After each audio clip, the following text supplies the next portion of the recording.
everyone, Lauren here, and today I am going to give you my review and opinions of the film Blumhouse's Fantasy Island. Now, I'm not sure if I have put this anywhere. I can't remember if I actually tweeted my initial response to this film when I saw it back in February, but if not, I thought that I would do a full review for you all to see what you think to this film. Heads up, I will be giving some spoilers out for this film, so if you haven't seen it and you would like to see it, be warned that there are spoilers. I want to start off by saying that me and my mum and my sister all have Cineworld Unlimited cards, so we see a lot of films on a regular basis.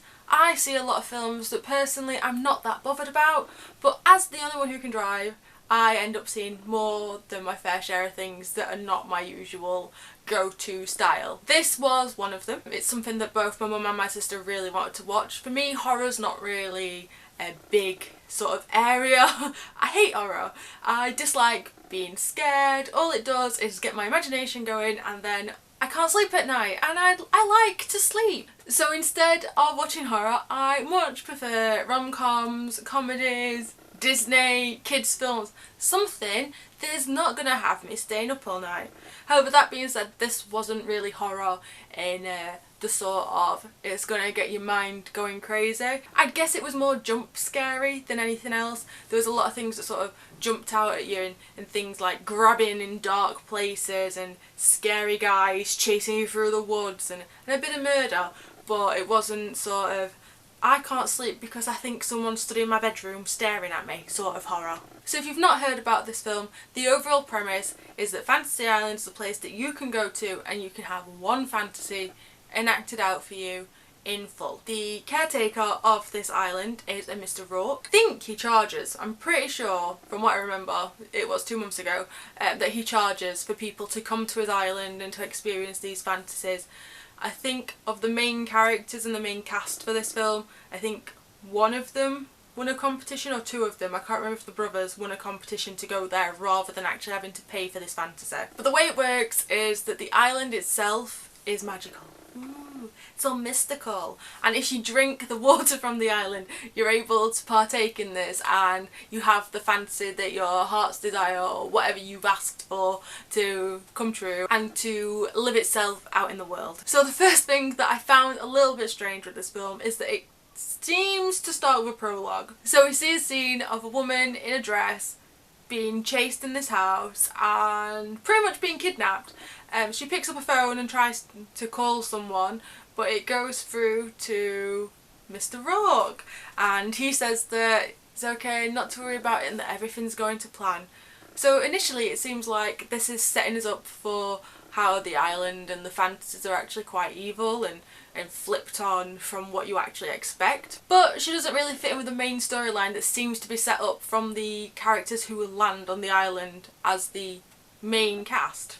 So already I'm a little bit sort of on edge with where this film is going, because I don't understand why we've had this sort of prologue opening scene with someone who doesn't seem to be important. I know that I've only watched about 20 minutes of it so far. I just find things like that bugs me. I guess it would bug me if I was reading it in a book as well. I don't like things being introduced that then don't seem important, is all I'm saying. Anyway, so the main story starts and we get introduced to 5 characters who all want to have their fantasy enacted on this island. We have Gwen Olsen, who is a very successful businesswoman. Patrick Sullivan, who was a police officer. 2 brothers, JD and Brax Weaver. Oh, this is really painful. Can you tell my fingers don't work? Who I think win a competition. I don't really know what their jobs are. I'm guessing sort of like general office. It's not really mentioned. And finally we have Melanie Cole. That brings us to our 5 main characters. Melanie seems a bit odd. So they all have their own fantasies that they want to have take place on this island. JD and Brax end up with a rave party, because why wouldn't you have a rave party in a mansion with millions of models wanting to sleep with you? Patrick decides that he wants to go to war. His dad died in some sort of conflict, I can't remember which, I'm not really sure it goes into it that much, but he wanted to make his dad proud, and he thought he was too much of a coward to actually join the army, so instead he wanted to play soldier. Melanie wanted to get revenge on a high school bully because apparently she made her life a living hell, and the only way she can get over it is to enact some sort of terrible cruelty on this person. And for Gwen, I feel like Gwen's is sort of a weird one. Her fantasy is to change the biggest regret that she ever made in her life. That goes down the route of her ex-boyfriend. He proposed to her and she said no, but she'd always wondered what if. Before any of these fantasies actually begin and any of them are actually enacted, Mr. Rourke turns around to them all and tells them that they have to let the fantasies play out in full no matter what. They have to let it run its natural course and get to where it is meant to be. Which, for me, seems kinda odd, but for the characters on the island, they just rushed that off. Now, if someone told me that I had to let it run and play its course no matter what, I'd be asking how these fantasies usually end. Is it not as happy and carefree as I have been led to believe? Like, these people have paid top dollar to get these fantasies enacted and then they're told they have to let it run. They can't stop it in the middle. That is not a good business model. How are they getting more people onto the island if it's just going haywire every 2 minutes? Honestly, mind boggled. But then again, maybe it's just not something that I would do. I can't imagine actually taking myself to an island to live out a fantasy, because if there is anything that maybe I would like to have or is a bit too out there, I'm just happy imagining it. I will just pretend that I have had this experience rather than, oh, here, have some weird freaky water that will let your fantasy play out. What? One of the things that I will say about the fantasy, however, is it solves the problem of the missing woman. I say missing woman, the woman who was kidnapped at the start. It turns out that this is a character called Sloane and is actually the high school bully of Melanie. So they have actually kidnapped a real life person to enact in this fantasy. What?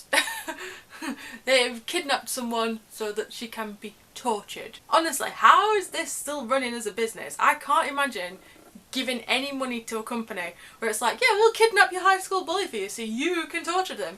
And we're not talking like mild torture, we're talking electrocution, stuff being dumped on him. She even uploads a video of this woman cheating on her husband by sleeping with another man, and that gets posted to Facebook and everywhere. And then, to top it all off, someone comes in and tries to cut fingers off her. What? This is not a business model to be living your life by and trying to get like money from this. This is just nuts. To me, I think that Melanie's fantasy is probably the most selfish because it's all about trying to get revenge over someone from something that's happened maybe 10 years ago. Look, I have been bullied. I was bullied through school and you just get over that. Yeah, it's horrible and it's awful and it does make you question if people actually like you or not. But you know what? You just get over it. You don't then pay top dollar to go and shove electric needles in their arm. The turning point of the entire film, however, is when Gwen realises that with her fantasy, she's now got a husband and a small child and all these memories that go along. It's as if she did marry her boyfriend and they did get a family and they have grown together. And it's in that moment that she realises that that's not actually the biggest decision that she regrets, and using a loophole she's able to actually change her fantasy. So the stipulation with this is that you can only have one fantasy per person. So my camera died and I'm going to have to try and remember where exactly I was when it cut out. So Gwen changes her fantasy via a loophole that she finds. Because she didn't choose a specific thing, it was the biggest regret of her life. She's able to loophole it because she says that if she'd known that it would actually affect the current timelines, there's something that weighed far more heavily on her mind which she would have gone for. And that is unfortunately a house fire that she started in her flat, which resulted in her upstairs neighbour Nick's death. However, it's at this point in the film, when she's trying to save Nick, that we realise that 3 other members of the main cast are involved within this incident. It turns out that JD and Brax are both Nick's roommate. They believed he was on a date that night and they didn't think to check his room when the flat was going up in smoke. They just left him, and unfortunately if they'd have not left him, things could have been different. Patrick turns out to be the police officer on duty that night and he was too much of a coward to go inside the building that was on fire. Which is why he feels like he's let down his dad, because he wasn't able to do the thing that his dad did. His dad sacrificed his life for his team, whereas he couldn't go into that burning building and someone ultimately died. Gwen does what she can to try and get Nick out of the flat, but unfortunately the fire's too far gone at the point that she is put back into this fantasy, so she's not able to bring him back. However, it's because of this and seeing that 4 of them were involved that they start to think, sorry, something fell. It's because of this that they start to think that they're on the island for a more nefarious reason, and that it's not just their own fantasies that they're there for. I've not gone into too much detail on the other 2 fantasies on the island. So we've got Patrick playing soldier and JD and Brax in a mansion. Patrick ends up being taken hostage by other US troops in this area, and it turns out that it's his dad's troop. And there's a bit of a strangeness because he's wearing his dad's old dog tags. This ultimately causes some confusion, and with US Army they're very happy to do some trigger pulling rather than asking questions. Luckily for Patrick, he is able to speak to his dad and let him know kind of what's going on. It's a very strange sort of surreal moment because they are just on the island. JD and Brax are in this mansion, and it turns out the reason they've got this mansion is because they've bought it from an ex-drug lord or something along those lines. It's a bit sort of gangstery, drugs involved, guns. It didn't make a lot of sense. Although there's 4 separate storylines going on, they do all start to converge, mainly at the catalyst of when Gwen's found out that they were all involved. Melanie informs them that she was meant to be going on a date with Nick that night, but had cancelled on him last minute because of nerves. This makes the group think that they've been brought there by Nick's parents because they want to get revenge on them for pretty much all having a part in Nick's untimely demise. That would have been an ending that I could get behind. That makes sense, it's logical, but no. The last 10-15 minutes of this film absolutely ruined it, and it went from probably a 4 stars to about a 2 stars, with just how cringeworthy and cheesy and lazy the ending of this film actually is. Such to the point that when it ended, I got out of there, turned round to my mum and sister and went, "Oh my god, I was really enjoying that until this," and they both said the exact same thing. The majority of the film set up Mr. Rourke to be the ultimate evil behind the island. He's the caretaker of it, he's the one who can enact the fantasies. It makes sense that you would suspect him to be the one who is causing all this badness to happen and this evilness to penetrate through the island. But it turns out that he is literally just a caretaker. He is there to make sure the island is well maintained. Unfortunately, Mr. Rourke is also beholden to the island himself. Prior to reaching the island, he was married and his wife died from an incurable illness. It doesn't go into which one. In order to be able to keep his wife around, he has to allow the fantasies on the island to play out in full and to everyone get the fantasy that they've asked for. Unfortunately, Mr. Rourke's fantasy did not quite go as he had hoped. He meets his wife and she knows nothing about him. They fall in love and she unfortunately dies. She's stuck in a cycle. He didn't ask for her to be in good health, he just asked for his wife. Because of this, when he is confronted with what's really going on and how bad this is getting, so my camera cut off again and I've let it charge a lot longer this time so that I don't have to keep running backwards and forwards to get this working. So this is the 3rd installment of this video. It's probably the most amount of times I had to film to just do one video. I can't really remember where I left off with the last piece of filming. I know that I was talking about Mr. Rourke and how his fantasy on the island was to have his wife with him, who had tragically died far sooner than either he or her would have wanted. I think with this realisation in the film, we tend to get a bit of a more rounded picture of what we're seeing here. Because Rourke is so in love with his wife, he is unwilling to do anything that would sacrifice his life with her. Even though they're not even in a relationship at this point, he just keeps her as his assistant. However, it shows his reluctance to want to interfere once we've found out that the reason they're all on the island is because Melanie is a complete nightmare. So it turns out that the culprit for getting everyone onto the island isn't Rourke. He is not the father of Nick, who has died.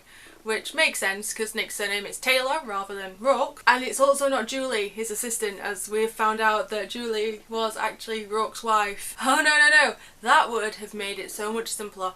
Instead, what they went for was Melanie is the reason they are all there. Yes, Melanie did not actually stand Nick up. She thought she had been stood up. She was waiting at the restaurant for him on the night he died, and they had only met one time before. One time.